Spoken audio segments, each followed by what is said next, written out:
స్వరూపుడై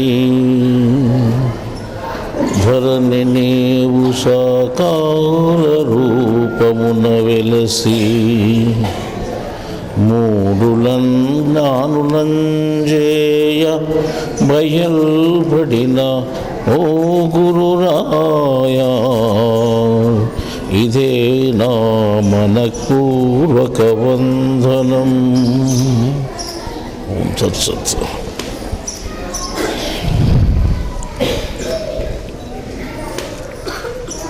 మనము ఇంతవరకు ప్రతి మాసంలోనూ చెప్పుకున్నటువంటి విషయాలన్నీ ఒక విధంగా సంచలనాత్మక విషయాలే, ఎక్కడ కానీ విని ఎరగనటువంటి విషయాలే మనము చెప్పుకున్నాం. అటువంటి బోధననే మన పుస్తకాల్లో కూడా రాసి పెట్టాం. కానీ కొంతమంది ఆ పుస్తకాలు కొత్తగా చదివినటువంటి వాళ్ళు ఇక్కడికి రావడం జరిగింది. వచ్చిన తర్వాత మమ్మల్ని సర్వసాధారణంగా చూడడం జరిగింది. చూసిన తర్వాత ఏమో అనుమానం వచ్చిందంటే ఈ పుస్తకాల్లో రాసిన వ్యక్తి ఈ వ్యక్తి ఇద్దరు ఒకటేనా అనే ప్రశ్న వచ్చింది మనకు. అంటే ఈ పుస్తకాలు రాసిన వ్యక్తిని గొప్పగా ఊహించుకున్నారు. కనపరిచిన వ్యక్తి ఎట్లున్నా అంటే మామూలు సర్వసాధారణంగా అందరి మాదిరి కనిపిస్తుంటాడు అనమాట. ఎట్లా మామూలుగా అడ్డపంచి కట్టుకొని బనీతో ఉంటారు, ఇంకేం షర్ట్ కూడా ఉండదు పై మీద. కాబట్టి అది కూడా మామూలుగా అందరితో పాటు పనులు చేస్తుంటారు బయట కలిసిపోయి. అందువల్ల మళ్ళీ ఈయన అంత పెద్ద గొప్ప జ్ఞానిగా మనం ఏదో గొప్పవారిగా లెక్కేసుకుంటూ అంత గొప్ప ఇటుంటాడా అని అనుమానం వచ్చింది. కానీ ఈయన ఉన్నాడు, రాసినవాడు ఈయన ఉన్నాడు, వేరే ఆయన ఉంటాడు అని అలా అనుకుంటారు అన్నమాట. తర్వాత అటువంటి వాళ్ళు స్వామి ఉన్నాడని ప్రశ్నించడము, స్వామి లేడని జవాబు చెప్పడం కూడా జరుగుతుంది. స్వామి మనిషి ఎదుర్కొంటాడు, స్వామిని అడిగినా స్వామి లేడంటాడు, పక్కన అడిగినా అన్నాడు. మళ్ళీ తర్వాత ఏం మాట్లాడడం జరుగుతుంది. కాబట్టి దాంతో ఏమవుతుందంటే ఈ మనిషి వేరు రాసిన మనిషి వేరుని కూడా వాళ్ళు నిర్ధారణకు వచ్చేస్తుంది. ఎందుకు లేనట్టున్నాం కదా మనమే మనసండి. ఎప్పుడు ఉంటాడంటే పౌర్ణమి రోజు ఉంటాడు, అప్పుడు మీటింగ్ చెప్తాడు, అంతే. అది మాత్రం వాస్తవమే. పౌర్ణమి రోజు ఉండేది వాస్తవమే, మీటింగ్ చెప్పేది వాస్తవమే, మధ్యలో లేకుండేది కూడా వాస్తవమే. అదే ఇప్పుడు మనం చెప్పుకోవాల్సిన అంటే ఈ రకంగా జ్ఞానం అనేది ఒక వ్యక్తిలో కనిపించదు, చెప్పేవాడు కూడా బయట వ్యక్తిలో కనిపించడు, స్థూలంగా ఎప్పుడు కనిపించడు అన్నమాట. అందుకే మనం ఏం చెప్తున్నామంటే వ్యక్తిని చూసి జ్ఞానాన్ని మనం లెక్కించుకుంటే మనకంటే వేషాల్లోనూ తర్వాత అన్ని రకాలుగా బాగా కనిపించేవారు కూడా ఉన్నారు. అంటే వాక్ చాతుర్యంలోనూ చాలా బాగా మాట్లాడేవాళ్ళు, అన్ని రకాలుగా బాగా కనిపించేవాళ్ళు ఉన్నారు. కానీ మనం ఏం చెప్తున్నామంటే పైన కనిపించేటువంటి స్థూలాకారాన్ని మీరు గుర్తించి లెక్కేసుకోవద్దండి. స్థూలాకారం ఏదన్నా ఉన్ని మనం లోపల నుంచి వచ్చేటువంటి వాక్యం అంటే జ్ఞానం ఎటువంటిది అని మనం దాన్ని దృష్టి సారించి చూడాల్సిన పని ఉంటుంది. మరి ఇంతకుముందు కూడా చెప్పుకున్నాం మనం, ఒక వ్యక్తి అంటే 3 రకాలుగా విభజించవచ్చు అని. ఒక వ్యక్తిని 3 రకాలుగా విభజించవచ్చు, అదే త్రైతమని చెప్పాం మనం. ఒకటి జీవాత్మగా, ఆత్మగా, పరమాత్మగా విభజించవచ్చు. కానీ ఎప్పుడు ఎవరు మాట్లాడుతాడనేది ఎవరికి తెలియదు. స్థూలం మాట్లాడుతూ ఉండగానే ఆ స్థూలము లోపల ఎవరు మాట్లాడుతాండేది ఎవరికి అర్థం కాదు. ఇప్పుడు మీరు మాట్లాడుతుంటారు, మేము మాట్లాడుతున్నాం అనుకుంటుంటారు, కానీ మీకు తెలియని విషయాలు కూడా మీరు మాట్లాడతారు. మీరు జ్ఞానం చెప్తుంటారు, మీకు ఎప్పుడు తెలియనటువంటి జ్ఞానం కూడా మీరు చెప్పేస్తారు, కానీ ఎప్పుడు మాట్లాడిన విషయాలు కూడా మీరు మాట్లాడేస్తారు. మళ్ళీ అదంతా మీరే మాట్లాడినారా అని అనుకుంటే మీరు మాట్లాడినారు అనేదానికి ఏ ఆధారం ఉండదు, మీరు మాట్లాడలేరు అనేదానికి కూడా ఆధారం ఉండదు. ఎందుకంటే కనిపించేది నేనే మాట్లాడుతున్నా కదా అని సాక్ష్యం నీకు ఉంది.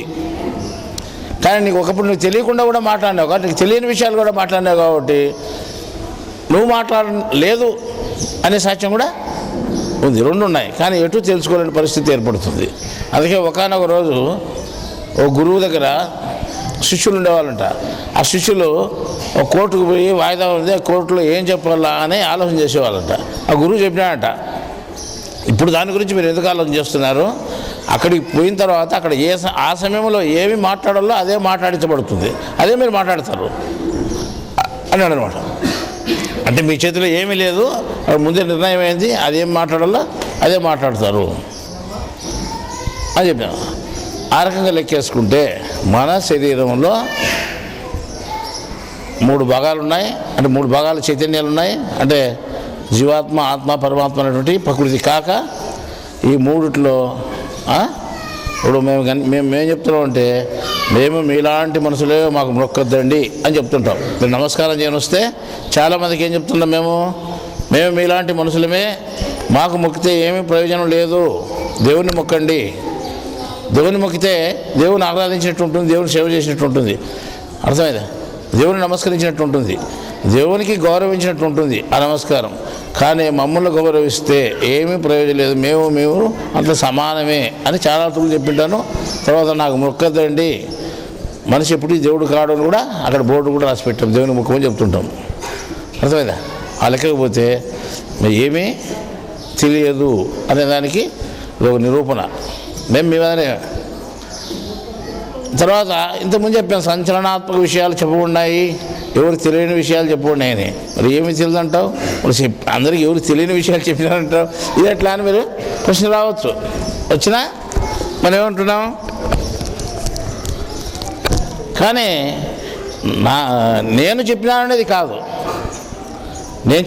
కాదు, స్థూలం పైకి మీకు కనిపించేదనగా నేను చెప్పిండొచ్చు, కానీ అక్కడ చెప్పేటువంటి విధానం అంటే వ్యక్తి ఇంకోరు ఉండొచ్చు. అంటే మనిషిలో ఎంతమంది వ్యక్తులు ఉంటారు అంటే, మీకు తెలిసినా తెలియకపోయినా 3 ఆల్రెడీ ఉంటారన్నమాట.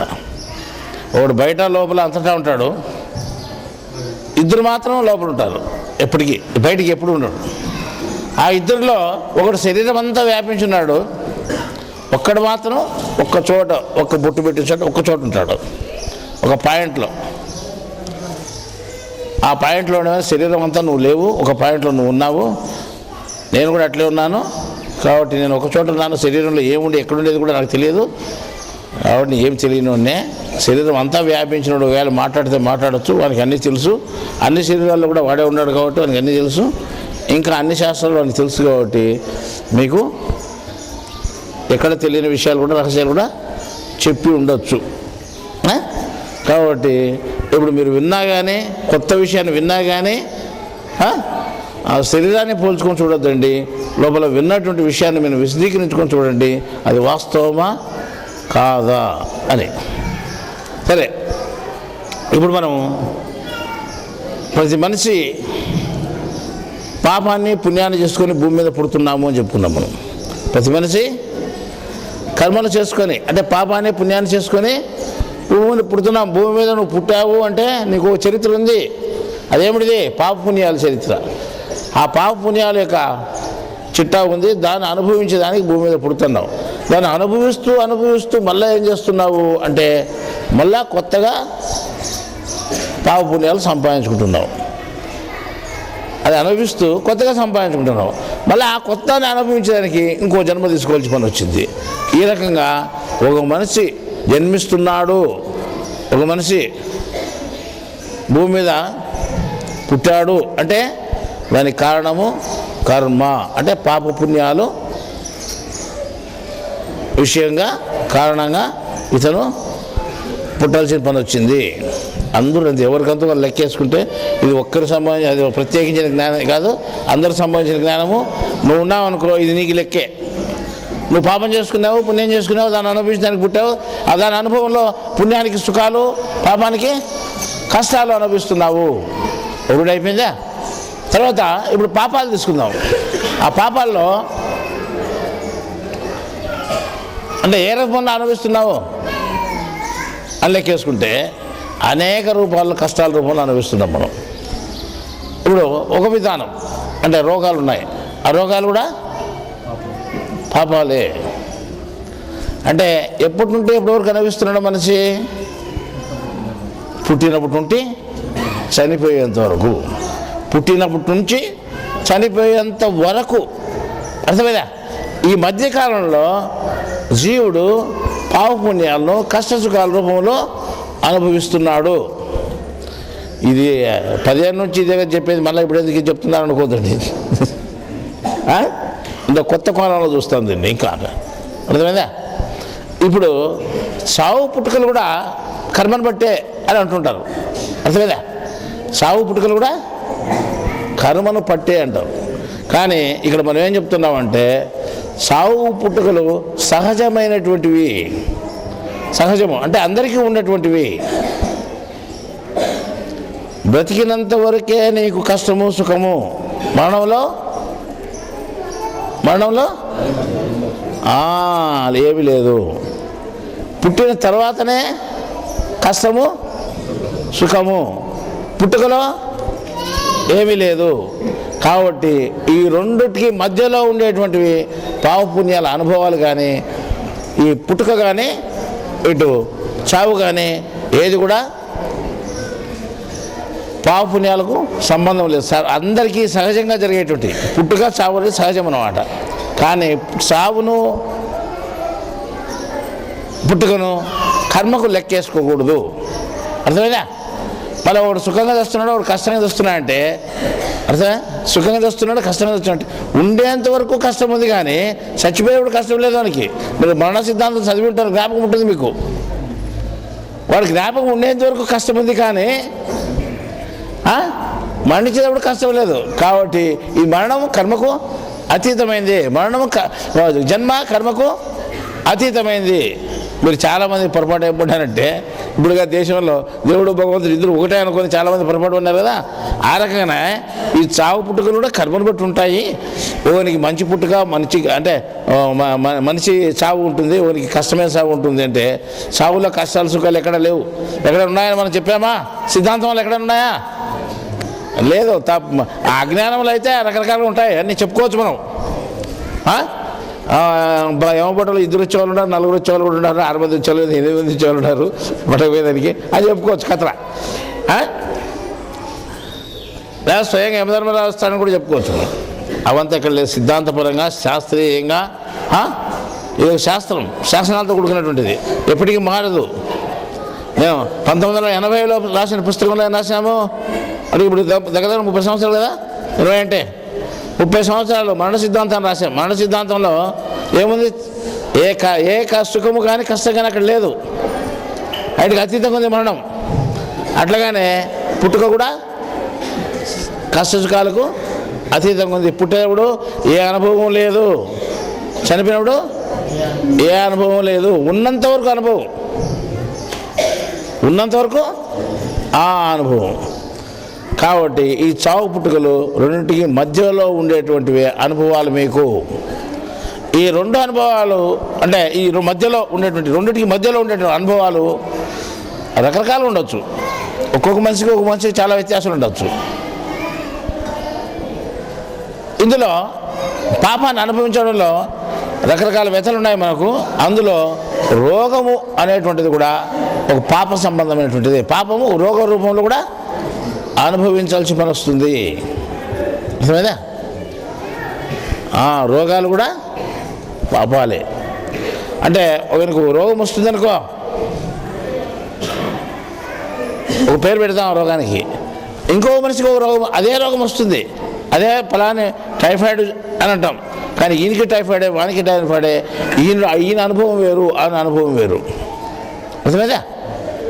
ఈయనకి మలేరియానే, వానికి మలేరియానే. ఈయనకి 3 రోజులకు కూతురు వస్తుంది, 2 రోజులకు కూతురు వస్తుంది, డైలీ వస్తుంది, గొంతుకి ఇట్టేసుకుంటుంది. అది మలేరియానే, కానీ అనుభవాలు వేరు. అంటే అనుభవాల్లో రోగాల్లో కూడా రకరకాల రోగాలు ఉన్నాయి. నువ్వు ఒకే రోగం పేరు పెట్టినా కానీ అనుభవం మాత్రం అంటే వాని మీద ఎంత బరువు మోపల్లా, 10 కేజీలు బరువు పోపల్లా, 20 కేజీలు బరువు పోవాలా, టన్ను బరువు పోపల్లా అని నిర్ణయించి ఆ బరువును అనుభవింపజేసేటట్టు చేస్తుంది రోగము. అర్థమైందా? రోగము వ్యక్తిత్వం కలిగినటువంటిది. మీరేమనుకున్నారో రోగము వ్యక్తిత్వం కలిగినటువంటిది, మీలాంటిదే. అది కూడా దానికి కూడా గ్రహించుకునేటువంటి శక్తి ఉంది. అర్థమైందా? ఎంత అనుభవించాలో లెక్కాచారం చూసి నీ మీద దాడి చేసి నీ అనుభవాన్ని అనుభవింపజేస్తుంది. అర్థమైందా? పొరపాటుగా మీరు ఏదో రోగము దీనికి మందు వేస్తే పోతుంది అనుకోండి అని అనుకోవద్దండి. ఎందుకంటే మందు వేస్తే పోతుందని నమ్మకం లేదు. ఈ మధ్య టీవీ ఛానల్లో ఒక ఛానల్లో చెప్తున్నారు, నేషనల్ జియోగ్రఫీ ఛానల్లో విదేశాల్లో జరిగిన సంఘటనలు చూపిస్తూ మనిషి ఎంత ఎత్తుకు ఎదిగినా కానీ ప్రకృతి ముందర ఏమీ పనికిరాడంట. ఓ మాట చెప్పారు, ఒకటే మాటే, ఎంత అభివృద్ధి అయినా కానీ విజ్ఞానంలో ప్రకృతి ముందర ఏమీ పనికిరాడు. అదే 1912లో టైటానిక్ అనేటువంటి పడవ మునిగిపోయింది. ఇప్పుడు దగ్గర 99 సంవత్సరాలు. 99 సంవత్సరాల క్రితం పెద్ద ఓడ, దాంట్లో 2200 మంది ప్రయాణం చేస్తున్నారు. 2200 మంది అంటే ఉండేదానికి సౌకర్యాలతో అంత పెద్ద ఓడ. దాంట్లో మామూలుగా స్విమ్మింగ్ పూల్స్ ఉన్నాయి, తర్వాత మన బజార్లు ఉన్నాయి కదా, బజార్లు ఉన్నాయి, షాపులు ఉన్నాయి అనేది. అట్లాంటి 5 అంతస్తులు ఉంది అది. అంత పెద్ద ఓడను మానవుడు ఏం చేశాడంటే చాలా తెలివిగా తయారు చేశాడు. అప్పుడు అన్ని సుఖ సౌకర్యాలు ఉండేది కదంటూ. అంత పెద్ద ఓడ సముద్రంలో మునిగిపోయింది. 700 మందిని బయటకు వేశారు లైఫ్ బోట్స్లో. కానీ 1500 మంది అందులో నిలిచిపోయారు. ఆడవాళ్ళను పిల్లలను 500 మందిని 700 మందిని బయటికి పంపించారు. 1500 మంది అందులో నిలిచిపోయి చనిపోవడం జరిగింది. మళ్ళీ అంత పెద్ద కారణం దేనికి వచ్చింది అంటే వాళ్ళ కర్మ ఆ రకంగా ఉంది. ఐసు నీళ్ళలో మునిగి చనిపోవడానికి, చల్ల నీళ్ళలో మునిగి చచ్చిపోయారు. కానీ అక్కడ వాళ్ళు చెప్పేది ఏమంటే మానవుడు ఎంత విజ్ఞానంలో పెరిగినా కానీ, నాకు ఎంత తెలుసు అనుకున్నా కానీ ప్రకృతి ముందర చాలా చిన్నవాడు అని చెప్పారు. వాస్తవం ఇది. ఇప్పుడు మన ప్రకృతిలో భాగాలు లెక్కేసుకుంటే జీవరాశులు అంటే ప్రకృతిలో భాగాలే. ఇప్పుడు మళ్ళీ ఇక్కడ అసలే విషయానికి వస్తాం. రోగాన్ని తీసుకుంటే ప్రకృతిలో భాగమే ఇది. అంటే దేవుని ఆజ్ఞలో పనిచేసేటువంటిది అది. అంటే దేవుని ఆజ్ఞలో ప్రకృతి పనిచేస్తుంది. ప్రకృతి ఆధీనంలో రోగాలు అంటే భూతాలు పనిచేస్తున్నాయి. అర్థమైందా? భూతాలు అంటే దయ్యాలు అనుకోవద్దండి మీరు. భూతాలు అంటే దయ్యాలు అనుకోవద్దండి మామూలుగా జనరల్గా. అదే చెప్తాను. సినిమాలో ఈ మధ్యన ఏం సినిమా కొత్తగా వచ్చింది, చంద్రముఖి లాంటిది, నాగవల్లి సినిమాలో దయ్యాలు లేవు భూతాలు లేవు అంటాడు అతను. దయ్యాలు లేవు భూతాలు లేవు అంట. అంటే దయ్యాలు లేవు వాళ్ళు, భూతాలు లేవు అంటే రెండు వేరువేరే కదా. ఇప్పుడు పేర్లు 2 పెట్టామంటే 2 వేరువేరే కదా. దయ్యాలు వేరు భూతాలు వేరే కదా. దానికి ఒక వివరణ ఉంది, దీనికి ఒక వివరణ ఉంది. మనం ఏమనుకున్నా ప్రజలంతా దేవుడు భగవంతుడు ఇద్దరు ఒకటే అనుకున్నట్టు. అంటే దేవుడికి వేరే అర్థం ఉంది, భగవంతుడికి వేరే అర్థం ఉంది. దేవుడు వేరు భగవంతుడు వేరు అని ఒక పుస్తకం కూడా రాస్తాం ఈ మధ్యలో. కానీ ఆ విధంగా ఎట్లయితే ఇద్దరిని కలుపుకొని మనం చెప్పుకుంటాం, దేవుడు అన్నా ఒకటే భగవంతుడు ఏం తేడా ఉంది అనుకుంటాం. ఆ తేడాను గ్రహించలేదు మనిషి. ఆ రకంగానే దయాల్లోనూ భూతాల్లోనూ మనిషి తేడా కనిపెట్టలేదు. మన ఆధ్యాత్మిక రంగంలో ఈ భూతాల విషయమే మర్చిపోయారు, దయాల విషయం మర్చిపోయారు. అంటే దయాలు భూతాలు అనే సబ్జెక్ట్ని తీసుకోకుండా మాట్లాడతారు. ఏదో అది మొదటి పద్ధతి, అది ఎవడు తెలివి తక్కువ పనులు అంటే దానికి మనకు సంబంధం లేదనే లెక్కలేక వదిలేశారు దాన్ని. కానీ మానవ జీవితంలో పూర్తి సంబంధం కలిగి ఉండేవి భూతాలు. అర్థమైందా? దయాలంటే మీరే దయాలు. ఒకవేళ ముందు చచ్చిపోయినట్టు దయమే, బతికినట్టు కూడా దయమే. ఏమంటే నీకు శరీరం ఉండే దయము, అవి శరీరం లేని దయాలు. అవి నిన్ను పరిపాలన చేసేటివి భూతాలు ఉన్నాయి. అర్థమైందా? అంటే దయాలు వేరు భూతాలు వేరు. ఇప్పుడు రోగము ఒక భూతమే, రోగం కూడా భూతమే. ఒక్కొక్కరిని ఒక రకంగా హింసిస్తుంది ఒకే రోగమైనా కానీ నిజమైనటువంటి యోగి అయినటువంటి వాడు ఎవడైతే ఉన్నాడో, నిజమైనటువంటి జ్ఞానం కలిగినటువంటి జ్ఞాన శక్తి ఉన్నటువంటి వ్యక్తి ఎవడైతే ఉన్నాడో వాని మాటను తూచా తప్పనిసరిగా గౌరవిస్తారు. ఎవరు? భూతాలు. అర్థమైందా? మీకు కొత్త మాట ఉండొచ్చు ఇది. భూతాలు అంటే ఇంతకుముందు పుస్తకంలో కూడా రాశాం ఈ విషయం. ఈ మధ్య ప్రాక్టికల్గా మీరు చూశారు కొంతమంది ఇక్కడ ఉన్నోళ్ళు. ఒక క్యాన్సర్ పేషెంట్ 2-3 రోజుల్లో చనిపోతావు, నీకు మందులు ఏం అవసరం లేదు, ఇంటికి పోయి చెప్పంపించినా కానీ అతనికి ఆ క్యాన్సర్కి చెప్పడం ఏమైంది? జ్ఞానాన్ని అభివృద్ధి చేసే నిమిత్తము, జ్ఞానము అభివృద్ధి అయ్యే నిమిత్తము, దేవుని శక్తి ఇంత ఉంది అని తెలిసి ప్రజలకు తెలిసే నిమిత్తము ఇతను జ్ఞాన మార్గంలోకి ప్రవేశిస్తే, ఇతను దేవుణ్ణి విశ్వసిస్తే నువ్వు పక్కవు, విశ్వసించకపోతే వాళ్ళు చంపే పర్వాలేదు. అర్థమైందా? వీడు దేవుని విశ్వసిస్తే నువ్వు పక్కవు, వాడిని చచ్చిపోతాడు. నాకు దేవుని విశ్వసించి దేవుని విశ్వసిస్తాడు. అప్పుడు విశ్వాసం వచ్చింది దేవుని మీద. దానికి అప్పుడు 100% నాకు విశ్వాసం ఉంది దేవుని మీద, దేవుని నమ్ముకుంటాను, జ్ఞానం తెలుసుకుంటాను అని అప్పుడు శ్రద్ధ పుడితే అప్పుడు అది క్షమించి బయటికి పోవడం జరిగింది శరీరం నుంచి. అర్థమైందా? లంగ్సే కాకుండా లంగ్స్ బయట చుట్టూ వ్యాపించుకున్నది క్యాన్సర్ కణాలు. నువ్వు తప్పనిసరిగా చనిపోతావు 2-3 రోజులు, ఇంకంతకంటే ఎక్కువ బ్రతికేదానికి అవకాశం లేదు, నీకు ఏ ట్రీట్మెంట్ అవసరం లేదని పంపించిన వ్యక్తి ఇప్పుడు ఎన్ని రోజులు అయింది? 10 రోజులు అయింది చచ్చిపోయి.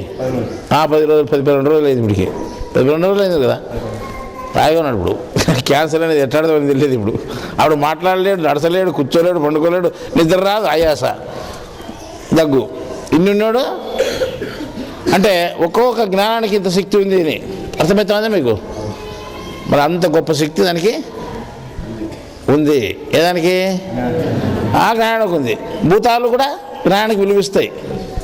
తెలుసుకుంటే నువ్వు కూడా జ్ఞానానికి విలువ. జ్ఞానం ఇంత గొప్పదని తెలియలేదు కాబట్టి మనిషి దైవ జ్ఞానానికి విలువ ఇవ్వలేదు. దైవ జ్ఞానం యొక్క విలువ తెలిస్తే వాడికి సర్వము దీనికంటే మించింది లేదు అనుకుంటాడు. తెలియక ఏం చేస్తానంటే ఎవడు లెక్క పెట్టుకోకుండా ఇష్టం వచ్చినట్టు ప్రవర్తిస్తున్నారు, పాపాన్ని సంపాదించుకుంటున్నారు. దైవత్వం అనేది అడుగంటి పెద్దట చేశారు. కానీ అంటే మీకు ఆ జ్ఞానం అనేది తెలియకుండా పోయేది. కానీ మేమేం చెప్తున్నామంటే దైవత్వం అనేది చాలా గొప్పది. మిమ్మల్ని హింసించేటువంటి భూతాలే దానికి గౌరవిస్తూ ఉన్నాయి. గౌరవించే కదా మనకి తగ్గిపోయింది. అంటే నేను ఈరోజు తగ్గిపోతే ఒక జ్ఞానం ఇటువంటి శక్తి కలిగినటువంటిది 10 మందికి తెలుస్తుంది. అప్పుడు జ్ఞానాన్ని వాళ్ళు తప్పనిసరిగా తెలుసుకోగలుగుతారు అని ఒక 10 మంది తెలుసుకునేందుకు అవకాశం కలిగేటట్టుగా అది పక్కపోవడం జరిగింది. అంటే ఈరోజు మళ్ళీ ఎన్నో రోగాలు ఉన్నాయి మన మనుషులకు. మళ్ళీ ఇన్ని రోగాలే కాకుండా అన్ని రోగాలను మీరంతా ఏమో చెప్తారో మాకు అర్థం కాదు, కానీ ప్రతి రోగానికి మేము మందు కనుక్కుంటున్నాము, మందు చేస్తున్నాము. మందు చేస్తే వెంటనే ఆ రోగ క్రిములు చనిపోతున్నాయి, ఆ రోగం కనిపించుకోకుండా పోతూ ఉంది అని భౌతిక శాస్త్రం అంటే ఈ డాక్టర్ కోర్స్ చదివినటువంటి వాళ్ళు చెప్పచ్చు. వాస్తవమే. నేనేం చెప్పాను? ఒక రోగము అనేది ఉంటే ఆ రోగము మందుతో కానీ మంత్రంతో కానీ మాటతో కానీ పోతుంది చెప్పాను. అన్ని మందులతో పోతాయా? పోవు. కొన్ని మంత్రంతో పోతాయి. అట్లా మంత్రంతో కూడా పోతాయా అంటే అట్లా మంత్రానికి కూడా పోవు కొన్ని. కానీ మా చిన్న మాటతో పోయింది, మాటతో కూడా పోతాయి. 3 దాంట్లకు మందుతో కానీ మాటతో కానీ మంత్రంతో కానీ పోయినటువంటి ఏవి క్షమించడానికి పాపం. ఇంకా తిరుగులేదు దానికి. దేవుడే చెప్పాడు ఇంకా దానికి తిరుగులేదు అని. ఈ యుగము మళ్ళా యుగము 2 యుగాలు అనుభవించాలా. నేను జన్మలు ఉంటాయి నీకు తెలుసు, కానీ 2 యుగాల పర్యంతం అనుభవించి తీరాల్సిందే దాన్ని. అది క్షమించరాని పాపము. అర్థమైందా? ఆ రకంగా ఉంటుంది. అరే ఇప్పుడు ఒక రోగం ఉందనుకోండి, ఈ రోగానికి మందు కనిపెట్టేసాం. మందు కనిపెట్టేసి ముందే టీకాలు కనిపెట్టేసి ఆ రోగం ముందే రాకుండా దాన్ని జాగ్రత్త పడి మేమేం చేసాము? మచ్చూచింది, శరీరం మీద బొబ్బలు వచ్చేది, అంటే ఇంతకుముందు పెద్దమ్మ అనేవాళ్ళు, బొబ్బలు వచ్చేది. ఆ రోగాన్ని సర్వనాశనం చేస్తే ముందే కనిపెట్టేసి ఆ క్రిమి లేకుండా చంపేస్తామని డాక్టర్లు ఏం చేశారంటే ఛాలెంజ్ చేసి ఆ శాస్త్రజ్ఞులు దానికి ఒక ఆ రోగ నిరోధక వ్యాక్సిన్ కనుక్కొని దాన్ని ఏం చేశారంటే ప్రజలకు అందరికీ ఇచ్చేశారు అనమాట. అందరికీ ఇచ్చేస్తే చిన్నపిల్ల పుట్టే ఇచ్చేసారు, పుడుతూనే ఇచ్చేవాళ్ళు. అప్పుడు ఆ రోగం జీవితంలో రాకుండా పోయింది. ఆ రోగం ఎటువంటిదో భూమి మీద లేకుండా పోయింది. అప్పుడు ఏం చేశారంటే ఈ రోగం ఎక్కడన్నా కనిపిస్తే ఉన్నదని ఎవరు చెప్తే 100 రూపాయలు ఇస్తాం బహుమతి అనేవాళ్ళు. అంటే రోగం ఉంటే 100 రూపాయలు వస్తాయని చెప్తే 100 రూపాయలు ఇస్తారు మీకు. మళ్ళీ కొన్నాళ్ళకు అది ఎక్కడ కనిపించలేదు. ఈ రోగం ఉండాలని చెప్తే 1000 రూపాయలు బహుమానం అని రాశారు. గొడవల మీద. మళ్ళా కొన్నాళ్ళకి ఏమైందంటే ఈ రోగం మతుకూర్చి ఎక్కడైనా ఉన్నాయని చెప్తే ₹1,00,000 ఇస్తాం అని చెప్పారు. ఆ మతుకూర్చి ఎక్కడా లేకుండా పోయింది. ఆ మతుకూర్చి అనే రోగము ఎక్కడ ఏమాత్రం లేదు. అంటే భూమి మీద సర్వనాశనం చేసేసినాం చూడు మేము. మీరేందో భూతం అంటున్నావు, అది అంటున్నావు, ఇది అంటున్నావు, మళ్ళీ ఎక్కడ పోయింది భూతము అని అడుగుతారు. అడగ చూడండి కానీ ప్రశ్న ఇది. కానీ అప్పుడు ₹1,00,000 ఇస్తాము ఏమన్నా చూపిస్తారా అని ఛాలెంజ్ చేసినా కానీ సైన్స్కి ఎక్కడ కనిపించలేదు. అది కంప్లీట్గా పోయింది కదా. తర్వాత మళ్ళీ కొన్నాళ్ళకి ఇప్పుడు కనిపించింది. అదే మా చూచే. మళ్ళీ ఇప్పుడు ఎక్కడి నుంచి వచ్చింది దానికి జవాబు లేదు. అర్థమైందా? అరే ఇది అట్లా పెట్టేస్తాం. ఉన్న రోగమే ఎక్కడో తెలియకుండా ఉండి ఎక్కడ అణిగిపోయి ఉండి మళ్ళీ వచ్చింది. అర్థమైందా? లేదు అట్లా కాదు. కొత్త రోగం ఒకటి బయలుపడుతుంది. కొత్త రోగము ఒకటి బయటకు వచ్చింది. ఏ రోగము? ఏదో ఒకటి కొత్త పేరు పెడతాం దానికి. రోగం వస్తే కదా కొత్త పేరు పెట్టేది. ఇప్పుడు అట్లా వచ్చినాయి కొన్ని, అలా కొత్త పేరు పెట్టాం లేదా? పెట్టినాం. ఒకటి ఇప్పుడు మనం వదిలే ఇంకా కొత్త రోగం ఏదో వచ్చింది అనుకోండి, దాన్ని ఒక 6 నెలలు పరీక్ష చేసి కనుక్కున్నాం ఇదేందో కొత్తది అనుకున్నాం. ఇంత ఇప్పుడు ఉండే రోగాలకు సంబంధం లేదు అని దాన్ని ఇది కొత్త రోగం అని తెలుసుకునేదానికి కనీసం 6 నెలలకు టైం పట్టింది.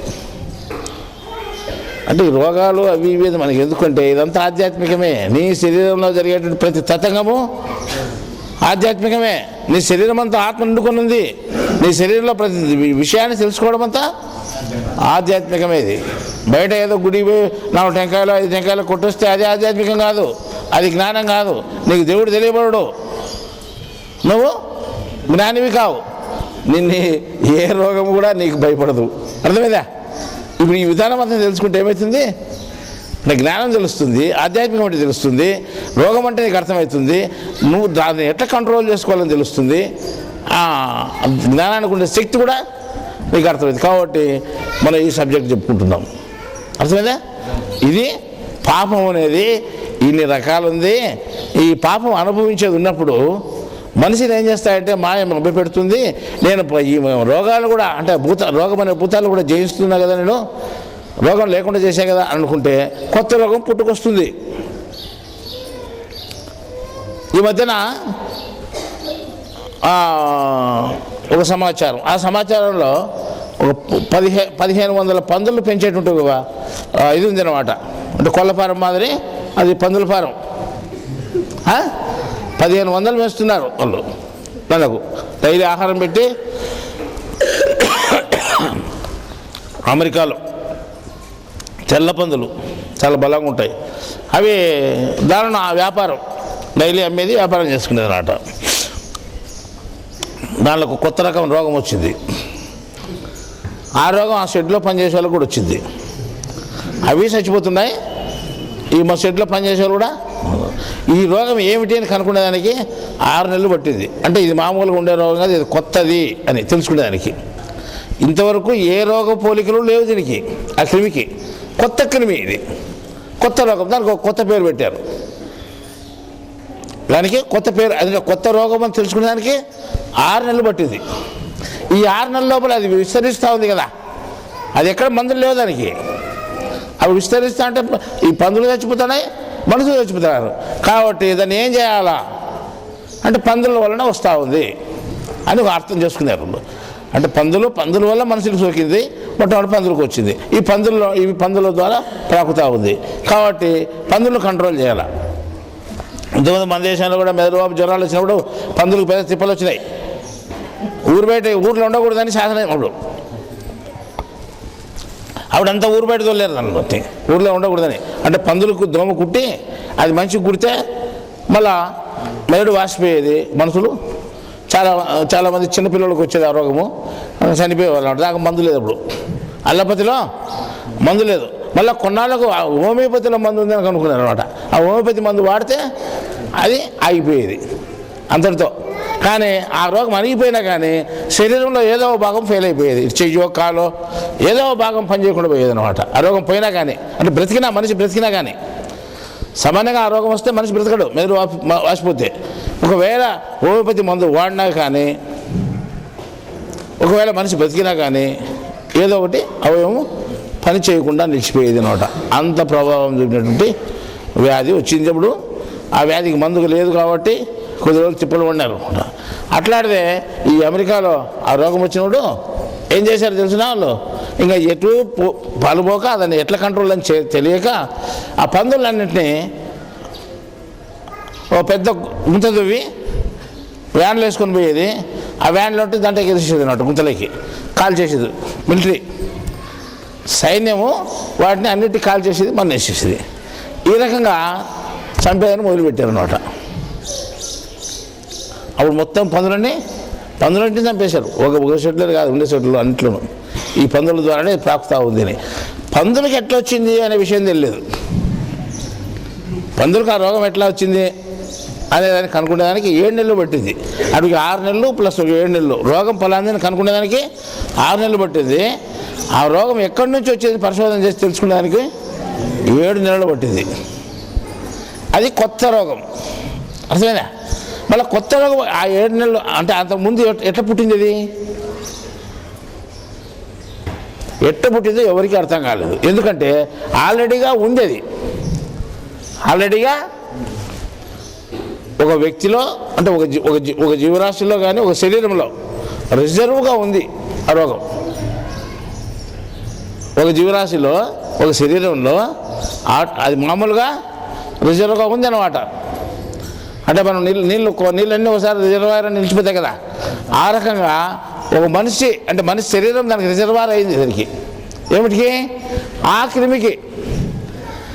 ఆ క్రిమి అక్కడి నుంచి ప్రాకి పందుల శరీరంలోకి దూరి పందులకు వచ్చి పందుల నుంచి మనుషులకు వ్యాపించుకోవడం జరిగింది. ఇప్పుడు పందులు మనుషులు లెటర్ చచ్చిపోయిన అంటుకోకుండా చూసుకొని పందులు చంపేశాం. పందులు చంపేస్తే అంతటితో ఆ రోగం ఆగిపోయిందా? ఆగిపోయేదానికి అవకాశం లేదు. ఎందుకు? ఆల్రెడీగా దాని రిజర్వాయర్ ఉంది ఒక చోట. మళ్ళా అంటే ఒక రోగం ఒకటి కొత్తగా పుట్టింది అంటే ఆ రోగము ఈ బుద్ధి నీకు కనిపిస్తే ఆ రోగం ముందే భూమి మీద ఉంది, కానీ అది ఎవరి శరీరాల్లోకి ప్రవేశించలేదు, ఎవరి శరీరంలోనూ అది బయట పడలేదు కాబట్టి తెలియలేదు. అంటే ఆల్రెడీగా ఒక శరీరంలో ఉంది, వేరే శరీరాల్లోకి రాలేదు. మనం ఎన్నో జీవరాశులు ఉన్నాయి కదా, ఎన్నో జాతులు ఉన్నాయి కదా, ఎన్నో జాతుల జీవరాశుల శరీరంలో ఏదో జాతిలో అది రిజర్వ్గా ఉంటుంది. నీకు వచ్చిన కొత్త రోగం సైన్ ఫ్లూ అనేది ఈ మధ్య సైన్ ఫ్లూ కొత్తగా వచ్చింది కదా. ఈ సైన్ ఫ్లూ అనేది 100 సంవత్సరాల పూర్వమే ఉంది. అర్థమైందా? 100 సంవత్సరాల పూర్వం ఒక మనిషిలోనో ఒక జంతువులోనో ఆల్రెడీ ఉంది అది, కానీ బయటికి రాలేదు. 100 సంవత్సరాల పైన అది ఇప్పుడు బయటికి రావడము, ఏదో అంటుకోవడము, అంటుకున్నాక దాని రోగలక్షణాలు బయటపడము, అప్పుడు ఏదో కొత్త రోగం అనుకోవడము, దానికి ఒక పేరు పెట్టడం జరిగింది. దాని మందు మళ్ళా కనుక్కున్నారు అనుకో, ఇప్పుడు కనుక్కున్నారు లేదు తెలుసు. ఎయిడ్స్ రోగం ఉంది కదా, అది ఈ మధ్యన వచ్చింది అంతా 30-40 ఏళ్ళ నుంచి అని అంటున్నారు. ఇది 500-600 సంవత్సరాల నుంచి ఉంది. ఏది మనిషిలో ఆల్రెడీ ఉంది అది, కానీ ఒక మనిషిలో ఉండి అది ఉంటూ మామూలుగా అది ఎప్పుడో ఇంకో మనిషికి అంటే వేరే జాతి మనిషికి వచ్చి అంటుకున్నప్పుడు వాని ద్వారా ఇంకొకరికి అంటుకొని బయటకు వచ్చినప్పుడు ఇదేదో కొత్త రోగము అని దానికి ఒక పేరు పెట్టాం మనం. దానికి ఈ రోగం కనుక్కునేదానికి కొన్నాళ్ళు పట్టింది. కనుక్కున్న తర్వాత దానికి మందు ఇంతవరకు కనుక్కోలేదు అనుకుంటా, బహుశా కనుక్కోలేదు. దాని ఫోటో కూడా ఉంది నా దగ్గర, క్రిమి ఫోటో చాలా అందంగా ఉంటుంది. అది మీరు చూపించాను, చాలా అందంగా ఉంటుంది. అది మామూలుగా సన్ఫ్లవర్ ఉన్నట్టు ఉంటుంది. సన్ఫ్లవర్ ఎట్లుంటుందో సేమ్ అట్లే ఉంటుంది. మధ్యలో ఎట్లుంటుందంటే ఇట్లా ఒక 2 ఇట్లా ఒక 2 ఉంటుంది. తల కిందలో ఒక 2, మనం 2 రాస్తే ఎట్లుంటుందో నిలువుగా ఒక 2 ఉంటుంది. అట్లుంటుంది. మధ్యలో ఒక గుండ్రని ఆకారం ఉంటుంది. చాలా అందంగా ఉంటుంది చూసేదానికి. అటువంటిది ఆ క్రిమి. అర్థమైందా? మళ్ళా ఇది ఈ మధ్యన మన బయటపడితే ఇంతకుముందు లేదా అంటే కొన్ని 100 సంవత్సరాల పూర్వమే అది మనలో ఉంది. అది బయటకు వచ్చి విచ్చలవిడిగా ప్రాకినప్పుడు మనకు పలానా రోగం అని తెలిసింది. ఇప్పుడు మిమ్మల్ని బాధించే రోగాలే కాకుండా ఇప్పుడు దేశం మీద ఎన్ని రోగాలు అయితే ఉన్నాయో అంతకు రెట్టింపు రోగాలు రిజర్వ్లో ఉన్నాయి మనకు. నీకు అంతకు రెట్టింపు రోగాలు మిమ్మల్ని ఎవడు కాపాడలేడు. మీరు ఏమంటున్నాయంటే 2012కు ఏదో ఆ భూకంపం వస్తుందో ఇంకొక కంపం వస్తుందో ఏదో కంపం బట్టి మనం చచ్చిపోతామని అనుకుంటున్నాం కదా. కానీ అంత బిరిన మంది చచ్చిపోకూడదు అనమాట. చచ్చిపోతే కర్మ అయిపోతుంది. అంత బిరిన ఎవడు చచ్చిపోడు, వాళ్ళు ఎంత చెప్పినా 2012 ఎవడు చచ్చిపోడు చూడండి. కానీ ఈ రోగాలు ఈ రకంగా రకరకాల రోగాలు, కొత్త కొత్త రోగాలు వస్తాయి. ఇప్పుడు ఉండే రోగాలు ఏం కనిపించకుండా పోతాయి, కొత్త వస్తాయి అన్నమాట. భూమి మీద మీరు చూస్తుంటారు, కొన్ని జంతువులు అంతరించిపోయినాయి అంటున్నారు, కొన్ని జాతులు అంతరించిపోయినాయి, కొన్ని జాతులు కొత్త వచ్చినాయి. జ్ఞాపకం ఉందో లేదో, కొన్ని జాతులు అంతరించిపోతే కొన్ని జాతులు కొత్త వచ్చినాయి. అట్లాగానే కొన్ని రోగాలు అంతరించిపోతే ఊరు లేకుండా పోతాయి, కొన్ని కొత్త రోగాలు వస్తాయి, డబ్బులు వస్తాయి. ఉండే రోగాలు ఎన్నైతే ఉన్నాయో దాని డబ్బులుగా రిజర్వులు ఉన్నాయి, అవన్నీ ఆల్రెడీ ఉన్నాయి. ఎప్పుడు సమయం చూసి మీ మీదకి దాడి చేసేదానికి ఉందన్నమాట. ఇప్పుడు నేను పందులకు వచ్చిన రోగాలు పందులన్నిటి కాల్ చేసినారు కదా, లాస్ట్కు ఆ రోగం ఎక్కడి నుంచి వచ్చిందని కనుక్కున్నారు అనమాట. తల్ల కిందలుగా ఆలబడి శీఘ్రాలు ఉన్నాయి కదా మనకు, గబ్బిలాలు, పెద్ద గబ్బిలాలు అంటే ఆ రిజర్వ్గా ఉంది ఆ రోగం. అర్థమైందా? దాంట్లో అది ఎప్పుడైతే బయటకు వస్తుందో మొత్తం అందరికీ ప్రపంచవ్యాప్తంగా ఉచ్చరించుకుంటుంది. ప్రపంచవ్యాప్తంగా మనుషులకు వచ్చిందనుకో ఎక్కడా మందు లేదు దానికి. 4-5 రోజుల్లో మనిషి చనిపోతాడు. ఎన్ని రోజులు టైం దానికి? 4-5 రోజుల్లోనే. దానికి ఇంతవరకు మందే కనిపెట్టలేదు. మందు కనుక్కునేదానికి అవకాశం లేకుండా పోతుంది దానికి.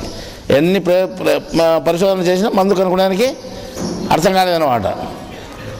ఇట్లా అంటే ఒక జీవరాశిలోనే మనుషులందరినీ 4-5 రోజులు అంతం చేసేటువంటి భూతం ఒకటి ఉంది రెడీగా. నేను బయటకు వచ్చి మీకు అది చెప్తానంటుంది. నువ్వు పాపాలు చేస్తున్నావు కదా, చెయ్యి ఇష్టం వచ్చినట్టు, నిన్న 5 రోజుల్లో చంపేటువంటి శక్తి నాకు ఉంది అంటుంది అది. ఇంకా మిగతా రోగాలు ఉన్నాయి, మనం 10 రోజుల్లో చంపేటి ఉన్నాయి, 20 రోజుల్లో చంపేటి, నెల రోజుల్లో చంపేటి ఉన్నాయి. కనీసం ఒకే రోజుల్లో చంపే రోగాలు కూడా ఉన్నాయని తెలుసుకొని ఇప్పటికైనా భయం పెట్టుకుందాం మనం. అంటే నేను అబద్ధం చెప్పలేదు, అర్థమైందా? ఇవన్నీ వాస్తవాలు, ఇవన్నీ వాస్తవాలు అన్నమాట. ఇంత రకంగా ఉంది కదా. కానీ ఇప్పుడు ఇదంతా ఏదో రోగం వస్తే ఏమైతే మనం చనిపోతాం కదా. ఇదంతా మధ్యలో చావుకు ముందు ఉండేటువంటి పరిణామం ఇదంతా, అంటే మనం అనుభవించేటువంటి అనుభవాలన్నీ. కాబట్టి ప్రతి మనిషి జీవితానికి సంబంధించిన విషయం మీకు చెప్పేది అంతా నీ నీ నీ శరీరంలో నువ్వు అనుభవించాలి విషయాలే చెప్తున్నా. కానీ ఏదో కథలు కారణాలు చెప్పడం లేదు ఇక్కడ. నీకు ఏదైనా చెప్పినా ఎప్పుడు చెప్పలేదు. అన్ని నీకు సంబంధించిన విషయాలు, మీ శరీరానికి సంబంధించిన, మీ ఆత్మకు సంబంధించిన విషయాలు, నీ అనుభవానికి సంబంధించిన విషయాలు చెప్తున్నాం. అర్థమైందా? నువ్వు ఏ రోజో ఒక రోజు చనిపోవాల్సిన పని ఉంది, అర్థమైందా? అది నీ కర్మకు అతీతంగా ఉంటుంది చావు అనేది. మరణ సిద్ధాంతంలో అదే రాశాం. 1980లో 30 సంవత్సరాల కింద రాసినటువంటి మరణ సిద్ధాంతంలో ఆ రోజు అదే మాట చెప్తున్నాము, ఈరోజు కూడా అదే మాట చెప్తున్నాం. కాబట్టి మరణం అనేది ఏదో రోగ రూపంలోనో అంటే ఏదో రోగం అనుభవించో లాస్ట్ ఇంకోటి ఈ శరీరంలో నువ్వు నిలవ ఉండకోకుండా పోయేటువంటి ఏర్పాటు చేసి లాస్ట్కు మరణం వస్తుంది. అర్థమైందా? ఈ మరణం ఎన్ని రకాలుగా ఉన్నాయని ప్రశ్నించుకున్నాం మనము. ఒకటి కాల మరణం, ఒకటి అకాల మరణం చెప్పుకున్నాం మనం. అంటే సాత్వికంలో చనిపోయేవాడు, రాజసంలో చనిపోయాడు, తామసంలో చనిపోయేవాడు, తర్వాత యోగిగా ఉండి చనిపోయేవాడు. 4 రకాలు చనిపోయినా కానీ అంటే యోగి అయినటువంటి వాడు మళ్ళీ పుట్టకుండా పోవచ్చు. వాడు పూర్తి కర్మ అయిపోతే మళ్ళీ మోక్షానికి పోతాడు, లేకపోతే వాడు పుట్టాల్సిందే. ఈ రకంగా అంటే టోటల్గా మనం విభజించి చూస్తే కాలమరణము, అకాల మరణం అంటే 2 రకాలు ఉన్నాయి. అర్థమైందా? అంటే మీరు ఇంతకుముందు చాలా పుస్తకాలు చదివినారు, చాలా తూళ్ళు కూడా చెప్పాం. కాలమరణం, అకాల మరణం అంటే ఇక్కడికి వచ్చే వాళ్ళకి చాలామంది తెలుసు కాలమరణం, అకాల మరణం. కానీ కాలమరణము, అకాల మరణము కాకుండా మీకు కొత్త విషయం ఏం చెప్తున్నానంటే, కొత్త సమాచారము, తాత్కాలిక మరణం అనేది కూడా ఒకటి ఉంది. తాత్కాలిక ఆ మరణం అనేది కూడా మీకే కాదు, అందరికి కొత్త, ప్రపంచానికి కొత్తది. మీకే కాదు, ఉండేది మనకు ఆల్రెడీగా, కానీ తెలియదు. అర్థమైందా? తాత్కాలిక మరణం అనేది కూడా ఉంది. అంటే ఇది ఎట్లుంటుంది? అట్లా చచ్చిపోయిన వాళ్ళు ఉన్నారా? మీరు చెప్పేదానికి ఏమైనా ఆధారం ఉందా అంటే చచ్చిపోయిన వాళ్ళు ఉన్నారు, మేము చెప్పేదానికి ఆధారం కూడా ఉంది. అర్థమైందా? ఈ మధ్యన ఓ టీవీ ఛానల్లో 3-4 నెలల క్రితం, 5 నెలల, 6 నెలల దగ్గర 6 నెలల క్రితం అనుకుంటా ఓ న్యూస్ వచ్చింది అనమాట. ఈ న్యూస్ ఏమొచ్చిందంటే కాశ్మీర్లో ఓ ముస్లిం చనిపోయినాడు. ముస్లిం చనిపోతే ముస్లిం ఆచారం ప్రకారము, ఇస్లాం ఆచారం ప్రకారం ఖననం చేశారు, అంటే పూడ్చిపెట్టారు భూమిలో.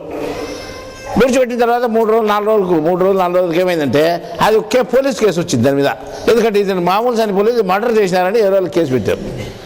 అంటే ఆవిడ పోలీసులు వచ్చి ఏడ పొడిచారు ఏం కదా అని వాళ్ళు తీసినారనమాట. వాళ్ళు మామూలు పోలీసు రూల్ ప్రకారం, గవర్నమెంట్ రూల్ ప్రకారం తీసి వాళ్ళు పరీక్ష చేయాలి కదా, శవపరీక్ష చేసి ఎక్కడ ఇటు మర్డరా కాదా, ఈ విషంతో చనిపోయాడా, కత్తులతో చనిపోయాడా, రాళ్ళతో కూడా చనిపోయాడా అని వాళ్ళు రాసి పెట్టాలి దాన్ని. కాబట్టి ఆ శవాన్ని బయట తీసుకుపోయి మన హాస్పిటల్ తీసుకుపోయి టేబుల్ మీద పండబెట్టి ఆ డాక్టర్ ఇంకా ఏడగొడితే బాగుంటుంది అని చూసినాడు అనమాట. అన్నగట్ట అంటే తల పగలు కూడా చూడాలి కదా, ఈ చర్మం కొద్దిగా తీసి తల కొట్టి చూస్తారనమాట. తీసి మళ్ళీ మూసి పెడతారంటే తర్వాత ఇక్కడ పగలు కొట్టి ఇది ఓపెన్ చేసి చూస్తారు. ఈ రకంగా శరీరంలో అక్కడక్కడ అది చీచి చూడాల్సి పని వస్తుంది. ఇంకా మొట్టమొదటి ఆ సన్నగా తడతానే లేచినాడనమాట. ఎవరు కొడతానేదండి ఎప్పుడో 4-5 రోజుల తర్వాత ఎవరు ఆ ముస్లిం బొమ్మ కూడా చూసినాడు. ఆ ముస్లిం లేచి కూర్చున్నాడు. ఎవరు కొడతానేదండి, ఏం టేబుల్ మీద పెట్టినారు, ఎందుకు మనకు ఇంటికి తెచ్చినట్టుకి, అది నేను మీరు ఎవరు అడిగితే ఆసుపత్రి అయ్యేదంటే ఆ డాక్టర్కి అర్థం కాలేదు ఏంది ఇట్లా వేసినట్టు అని. 4 రోజుల తర్వాత బయటికి తెస్తే వాడు లేచి కూర్చొని నన్ను ఎందుకు తీసుకొచ్చినట్టు కానీ ప్రశ్న వేస్తున్నాడు. నువ్వు చచ్చిపోయినావు అంటే నేను చచ్చిపోతే బాగున్నాడు వాడు అంటాడు. వాడు ఇంకా కాదని వాళ్ళని పిలిచి చూపించి అంటే ఏరా నాటికి పిలుచుకొచ్చినారు ఎందుకు నాకు తెలియకుండా అని వాడు అడుగుతున్నాడు. వాళ్ళు ఏం చెప్తారు, డాక్టర్ దిక్కు చూస్తారు, వాళ్ళ దిక్కు చూస్తారు, డాక్టర్ వాళ్ళ దిక్కు చూస్తాడు, ఈ దిక్కు చూస్తాడు. ఇంకా కాదని ఇంక పోండి స్వామి పెట్టు బతికినావు పో అని చెప్పింది. మళ్ళీ స్టోరీ అది చెప్పినాను, నువ్వు చచ్చిపోయినావు, బూడిచిపెట్టిన అనాలైంది, ఇప్పుడు పోలీస్ కేసు వచ్చింటే అదే మనం తీసుకొచ్చి పరీక్ష చేయాలని తీసుకొచ్చినాము అని అదంతా చూపించారు. వాడు చచ్చిపోయినా చూపించారు, అది శవాన్ని బూడిచిపెట్టినది. తర్వాత తిరిగి లేచి వచ్చిన తర్వాత కూడా పారభుజాన్ని పెట్టుకొని పోతాడు పొలానికి. ఏదో మనిషి ఎదురయ్యే అప్పుడు ఏంది అటు జరిగిందంటే ఏమిడు అర్థం కాలేదు, ఆయన తీసిపోయి పండబెట్టానండి చచ్చిపోయాను అంటారు, నాకు ఇంతవరకు అర్థం కాలేదని వాడు అంటాడు. వాళ్ళు ఎదురు మాట్లాడి కూడా వీడియో తీసి పెట్టినారు. ఎదురుగా మనిషి వచ్చి పొలం పోయే మనిషే ఏం జరిగింది అంటే నాకు ఏం అర్థం కాలేదు చెప్తున్నారు వాళ్ళు అని అంటున్నాడు. చనిపోయినది వాస్తవం కాదా? చనిపోయినది వాస్తవమే. తిరిగి లేచినది వాస్తవం కాదా? తిరిగి లేచినది కూడా వాస్తవమే. ఇది ఎక్కడ కొత్త పద్ధతి, ఇది ఆల్రెడీ ఉండే పద్ధతి, ఇది మీకు కొత్తది. అర్థమైందా? అంటే తెలియదు కాబట్టి మీకు కొత్తది. ఇప్పుడు అది ప్రాక్టికల్గా జరిగిందా లేదా, అది శాస్త్రమా కాదా చెప్పు. దాన్ని ఎవరైనా ఖండించడానికి వీలవుతుందా? ఖండించడానికి వీలు కాదు. శాస్త్రబద్ధంగా ఉంటుంది ఇప్పుడు చెప్పే విషయాలన్నీ. జననము శాస్త్రమే, మరణము శాస్త్రమే. మరణంలో 3 రకాలు ఉండేది శాస్త్రమే. అంటే అకాల మరణం 2 శాస్త్రమే. అర్థమైందా? తాత్కాలిక మరణం కూడా శాస్త్రమే. అర్థమైందా? యేసు లేచిరా అంటే లేచిరా లేదా? అది తాత్కాలిక మరణం కాదా? ఈ 4 రోజుల తర్వాత చేసినాడు వాడు, 2 రోజుల తర్వాత వాడు లేచినాడు లేదా? చచ్చిపోయినాక అంత గుడ్డ లేచినా లాజర్ అంటే లాజర్ అని పేరు పెట్టి పిలిచినాడు, ఏరే పేరు పిలిచే వాళ్ళు లేడు. లాజర్ లేచినా అంటే లేచి వచ్చినాడు. లేచినా లేదా? అదే మరణం. ఇదే తాత్కాలిక మరణం. అర్థమైందా? కృష్ణుడు శాంతిపురి కొడుకుని లేపలేదా? లేపినాడు కదా. బ్రహ్మంగారు కూడా చచ్చిపోయినాడు, ఒకటి చచ్చిపోయింది మనం లేపినాడని రాశారు. వాడు చచ్చిపోయినాడు, మళ్ళా వాడు తాత్కాలిక మరణం పొందినాడు. ఈ షాప్ పెట్టినాడు, ఇటు పడిపోయినాడు, కొంచెం చచ్చిపోయి వాడు కొంచెం చచ్చిపోయినాడు, మళ్ళా లేపినాడు. ఇలా ఇదంతా జరిగినది కాదా? వాస్తవమే. ఇప్పుడు నీకు కాశ్మీర్ సమస్య సత్యం కాదా? పబ్లిక్గా జరిగిన సత్యం అది. ఇంకోటి చెప్తాను మీకు, అంటే ఈ తాత్కాలిక మరణం ఉన్నది అనే దానికి ఇంకో గట్టి ఉదాహరణ ఈ మధ్యన జరిగిన ఉదాహరణ చెప్తాను నేను. ఏదైనా 2 సంవత్సరాలు కింద జరిగిన ఉదాహరణ చెప్తాను. ధ్రువ ప్రాంతంలో సముద్రం గడ్డ కట్టుకొని పోయి ఉంటుంది, మీకు తెలుసు. సముద్రం నీళ్ళన్నీ ఆ ధ్రువ ప్రాంతం వల్ల పోయేతలకే పేరుకొని పోయి చల్లగా అయిపోయి పేరుకొని పోయి అవి మందంగా గడ్డ కట్టిపోతాయి కదా, దాని మీద నడిచొచ్చు మనం. ఆ రకంగా ఓ చోట గడ్డను కట్టిన ప్రాంతంలో నడిచేటప్పుడు మనిషి నడుస్తూ అది సీల్ చేపలు రంధ్రం చేసుకుంటాయి ఆ సముద్రంలో. ఈ పొరపాటుగా రంధ్రంలో పడి సముద్రంలో పడిపోతాడు. పడిపోయి ఆ సలనీళ్లకు అంటే అది పొర ఉంటుంది కదా, ఆ రంధ్రం దగ్గరికే రావాలా. కొంత ముందుకు వినాడు, రంధ్రం ఎనుక్కుంటే ముందుకు వినాడు, ఆ రంధ్రం కనిపించలేదు. ఇంకా వాడు 2-3 నిమిషాలు 4-5 నిమిషాల వరకు ఉంటే ఇంకా భూమికి చనిపోతాడు. నీళ్ళలో మునిగి చనిపోయినాడు పాపం, బయటికి రాలేక. అంటే గడ్డ కింద నిలిచిపోయినాడు. ఆ రంధ్రం వేయడం రావాలి కదా కరెక్ట్గా, ఆ రంధ్రం కాటికి రాలేకపోయినాడు ఆయన.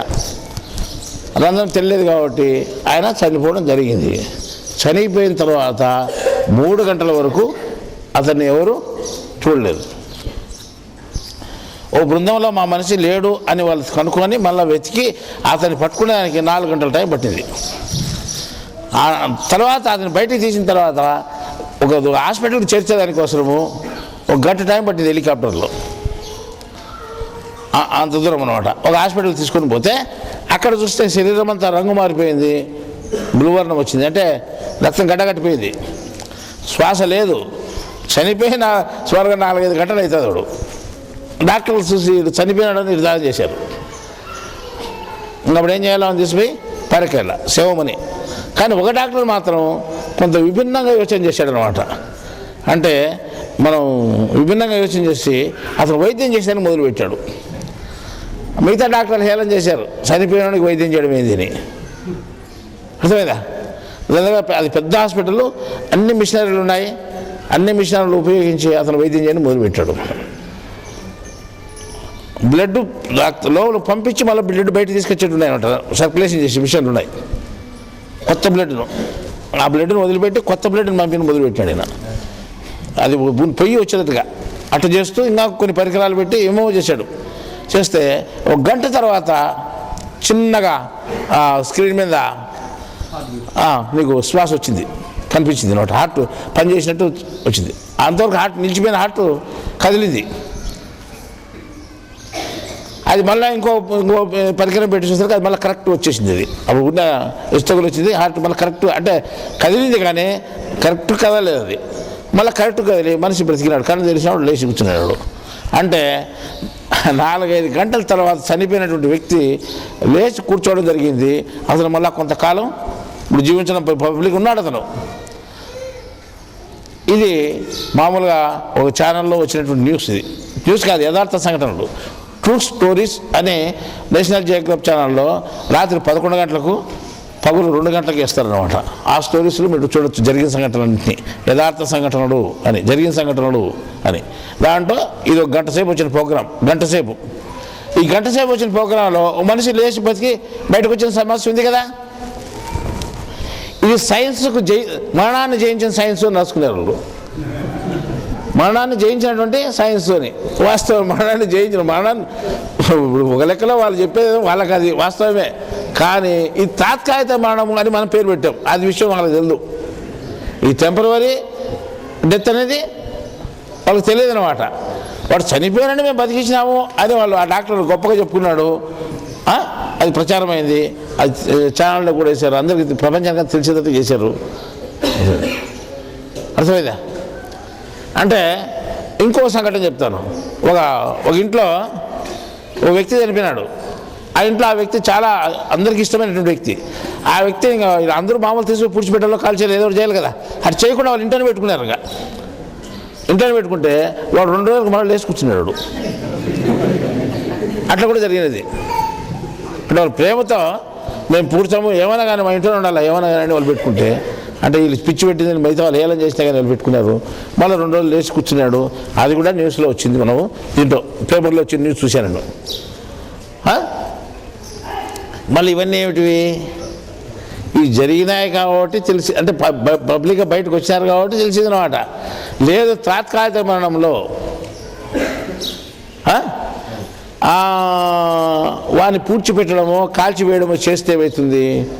వాడిని మళ్ళా వాడు పూర్తి చనిపోవడం కూడా జరుగుతుంది. అంతే కదా. అట్లా వాళ్ళు ఎంతమందిని చంపేస్తున్నాం మనం. మేము అడిగినా మీ నాయన చనిపోయినాడు అని ఒక వ్యక్తిని. మా నాయన చచ్చిపోయాడు కదా, వాడు చచ్చిపోయి 6 ఏళ్ళ.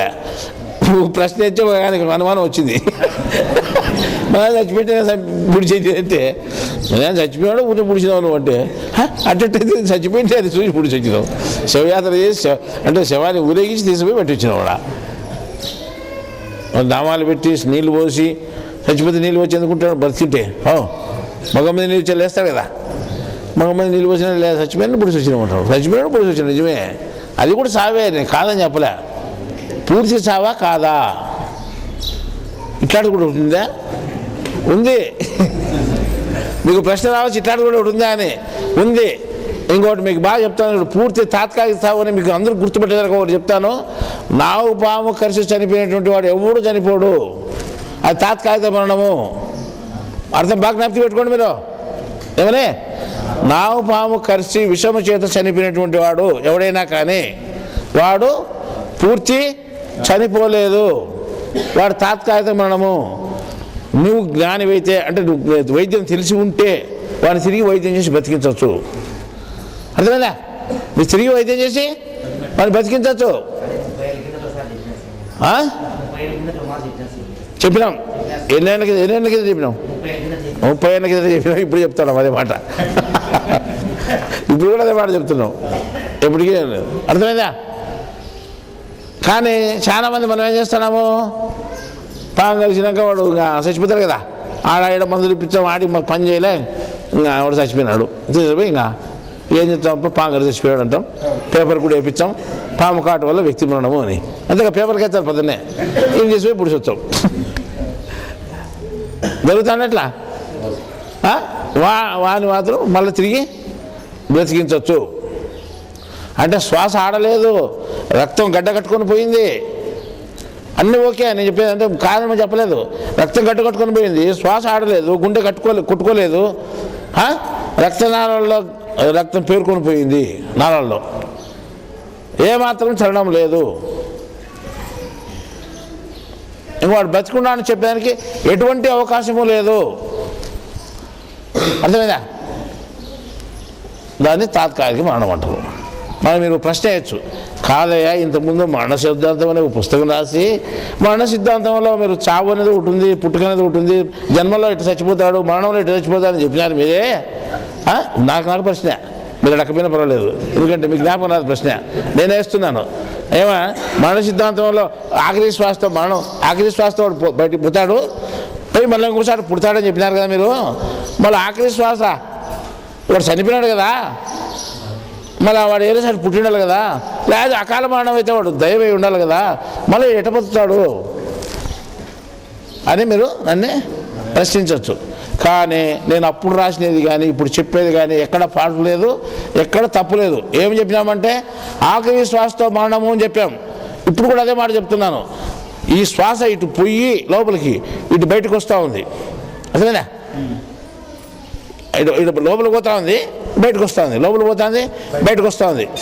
ఇటు బయటకు వచ్చిన శ్వాస లోపలికి పోకుండా ఇటు ఆడుతూ ఉంది కదా, ఇటు వచ్చేది ఇంకా మళ్ళీ లోపలికి పోకుండా ఇట్లా నిలిచిపోయింది అనుకోండి, అంటే ఆ శ్వాస ఇంకో చోట పోయి ఎక్కుతుంది, అది పోయి జన్మ అవుతుంది ఇంకో చోట అని చెప్పాం. ఆ క్షణమే జన్మ అవుతుంది. అది ఇట్లా వచ్చి ఇట్లా ఎన్నో కొన్ని కోట్ల శ్వాసలు ఆడే మనకు, ఇట్లా లక్షల కోట్లు ఆడి ఆడి ఆడి ఒక్కతూరిగా ఇటు వచ్చినది ఇంక రాదు ఇట్లా.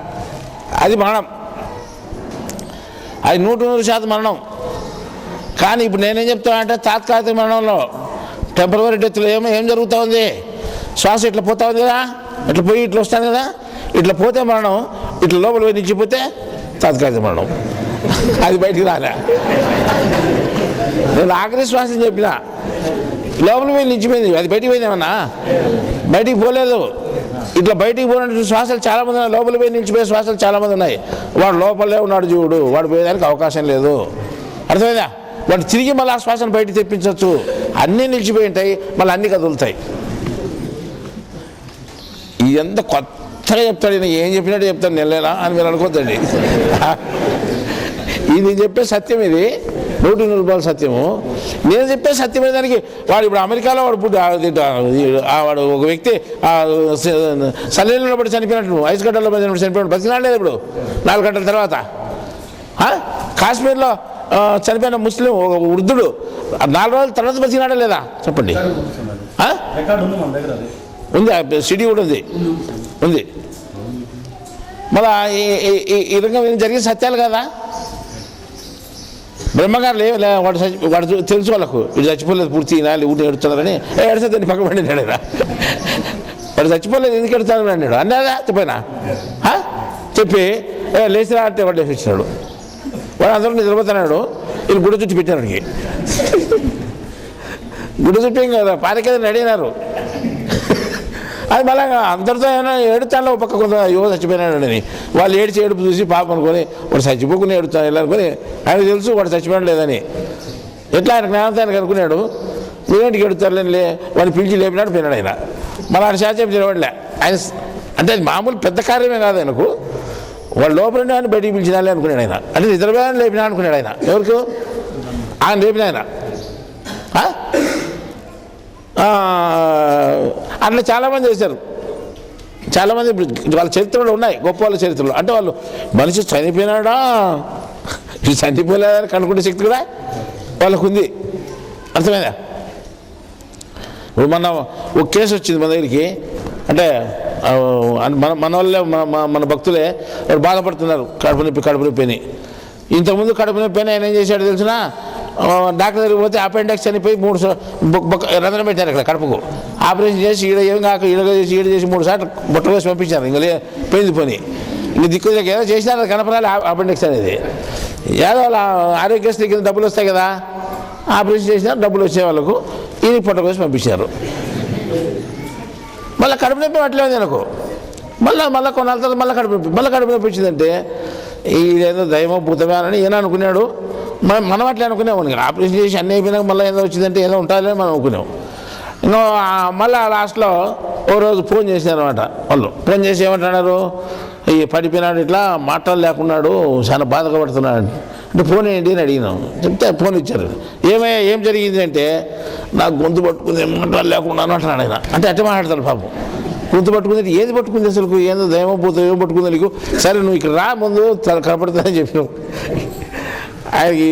సరే ఇక్కడికి వచ్చిన తర్వాత చూస్తే ఆ నొప్పిని తగ్గించే ప్రయత్నం ఎంతని చెప్పు. అప్పుడు తగ్గిపోతుంది, మళ్ళీ వస్తుంది. అప్పుడు తగ్గిపోతుంది, మళ్ళీ 2 నిమిషాల కన్నా వస్తుంది నొప్పి. అది నొప్పిని ఎంత తగ్గి మళ్ళీ వస్తుంది. కారణం ఏమని చూస్తే అతనికి జీర్ణాశయంలో అల్సర్ వచ్చింది. అల్సర్ అంటే పుండు. ఆ బాధ మొత్తం వ్యాపించుకున్న దానివల్ల అది పెరుగుతూ వచ్చింది. అది దాన్ని ఏమైంది లాస్ట్కు అది తెలియలే. మనం యోచన చేయబట్టి మనకు ఇది అల్సర్ అని చెప్తే ఆవిడ బయట పోయి చూపిస్తే అది అల్సరే అయింది. అదే కదా, ఎండోస్కోప్ చెప్పి చూస్తే ఇది అల్సరే అయింది. ట్రీట్మెంట్ ఇస్తే తగ్గిపోయింది.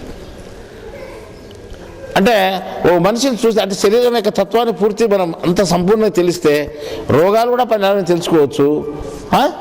వాడు సచ్చినాడా బతికినాడని కూడా తెలుసుకోవచ్చు. అందుకే వాడు పండుకునే వాడు గుడ్డ చుట్టూ పెట్టినా కానీ వాడు చచ్చిపోలేదు లేయి అని చెప్పింది. అంతే కదా. ఈ రకంగా మనకు మరణాలు ఎన్ని ఉన్నాయని తెలిసింది ఇప్పుడు కొత్తగా మీకు 3 ఏడాది చెప్పుకోవచ్చు. నాకు ఉదాహరణలు ఉన్నాయి, ప్రాక్టికల్గా జరిగిన సంఘటనలు ఉన్నాయి. కాబట్టి 3 రకాల మరణాలు ఉన్నాయి. చచ్చిపోతేనే పుడిచిపెట్టేదని సమయం వచ్చి ఆలోచన చేయండి. ఎవరో చూపిండి అంటే డాక్టర్ చూపించి ఇంకా డెత్ అంటారు దాన్ని. అసలేదా మీరు కాళ్ళు వంగుతున్నాయా చేతులు వంగుతున్నాయా చూడండి. చూస్తే అప్పుడు కావాల్సిన ఏదో నిర్ణయం చేసుకోవచ్చు. ఉంటుంది, లేకుండా ఎందుకు ఉంటుంది? అజ్ఞానుడా? ఇంక తెలుసుకునేవాడు ఎంతైనా తెలుసుకుంటే ఇప్పుడు జరిగిన సంఘటన బట్టి తెలుసుకోకూడదా? లేదు ఇంకా వాడు అజ్ఞానం పూర్తి అజ్ఞానం పొట్ట చూసుకునే గాడిద్దంటే ఎవడేం చేస్తాడు దానికి? వాడు నిజంగా పొట్ట చూసుకునేది గాడిద్దులేండి అంటాడు సులభంగా. ఆ రకంగా ఎంతైనా చెప్పాను అర్థం కానివాడు ఎవరేం చేస్తారు? వాడు తెలుసుకోవాలని అజ్ఞానం తెలుసుకోవాలని మనం చెప్తాడు. మనకి ఇది అజ్ఞానమే తెలియనితనం. కాబట్టి మనకు తెలిసిన తెలుసుకోవాలని చెప్తున్నాం. సరే ఇంక మన టైం అయిపోయింది, ఇంతటితో కాలిస్తాం. ఓకే.